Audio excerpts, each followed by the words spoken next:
Soujanya case ಈ ಹೂವಿನ ಬಾಣದಂತೆ ಯಾಕೆ ಬೇಕು ನಮ್ಗೆ? ಅಚ್ಚು ಇದ್ ನಿನಗ್ ನ್ಯಾಯನ? ರೈತರನ್ನ ಕರ್ಸಿ ಸನ್ಮಾನ ಮಾಡಿಸಿಕೆ ಆಗಲ್ವಾ? Where are the heading Karnataka?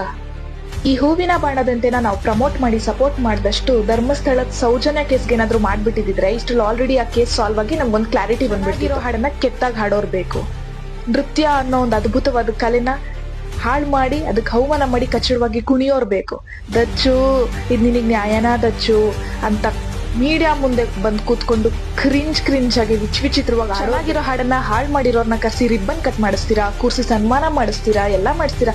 ಕರ್ಸ್ರಿ, ಕಷ್ಟ ಪಟ್ಕೊಂಡ್ ಬೆವ್ರು ಸುರ್ಸ್ಕೊಂಡ್ ದುಡಿತಿರೋ ರೈತರನ್ನ ಕರ್ಸಿ ಸನ್ಮಾನ ಮಾಡಿಸಿ ಅವ್ರ ಕೈಲಿ ರಿಬ್ಬನ್ ಕಟ್ ಮಾಡಿಸಿ. ಯಾಕೆ ಆಗಲ್ವಾ? ಗೂಗಲ್ ಮಾಡಿದಿರಾ ಪ್ರತಿ ದಿವಸ ಎಷ್ಟು ಕ್ರೈಮ್ ನಡೀತಾ ಇದೆ, ಎಷ್ಟು ರೇಪ್ ಕೇಸಸ್ಗಳಾಗ್ತಿವೆ, ಎಷ್ಟು ಹರಾಸ್ಮೆಂಟ್ಗಳಾಗ್ತಿವೆ ಅಂತ? ವಿಚಿತ್ರವಾಗಿ ಆಡೋರ್ ಬೇಕಾ? ಹುಚ್ಚುಚ್ಚಂಗ್ ಕುಣಿಯೋರ್ ಬೇಕಾ? ಇದು ಬೇಕಾ ನಮ್ಗೆ? ಇದು ಬೇಕಾ ನಮ್ ಸಮಾಜಕ್ಕೆ?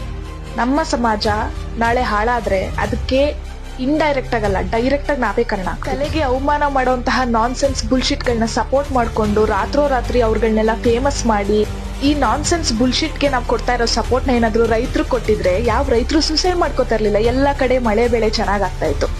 ಇಂಥವ್ರಿಗೆಲ್ಲ ನೀವು ಸಪೋರ್ಟ್ ಮಾಡಿದಷ್ಟು ಅವ್ರು ನನಗಿನ್ನೂ ಫಾಲೋವರ್ಸ್ ಜಾಸ್ತಿ ಆಗ್ಲಿ, ಇನ್ನೂ ನನ್ನ ನೋಡ್ಲಿ ಅಂತ ಹೇಳ್ಬಿಟ್ಟು ಮತ್ತೆ ಅದೇ ಕೆಟ್ಟ ಕಾಂಟೆಂಟ್ ನ ಮಾಡ್ಕೊಂಡು ಕೂತ್ಕೊಂಡು ಬೇಡದೇ ಇರೋ ವಿಚಾರಗಳಿಗೆಲ್ಲ ಸಪೋರ್ಟ್ ಮಾಡೋಷ್ಟು ಫ್ರೀ ಆಗಿ ನಾವೇನಾದ್ರೂ ಕೂತಿದ್ರೆ ತಗೊಳ್ಳೋಣ. ಪ್ರತಿ ದಿವಸ ನಡೀತಿರೋ ಒಂದ್ ಕೇಸ್ ತಗೊಳ್ಳಿ, ಒಂದ್ ಕ್ರೈಮ್ ತಗೊಳ್ಳಿ, ಕೂತ್ಕೊಳ್ಳಿ, ನೀವೇ ಸಾಲ್ವ್ ಮಾಡಿ, ಪರಿಹಾರ ಕೊಡಿ, ಬಂದ್ ಮಾತಾಡಿ. ಅದನ್ನ ಯಾಕೆ ಮಾತಾಡಲ್ಲ? ಭಯನ?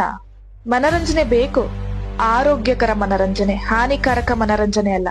ಮನರಂಜನೆಗೋಸ್ಕರ ಮನುಷ್ಯತ್ವನ ಯಾವತ್ತೂ ಮರ್ತೋಗ್ಬಾರ್ದು.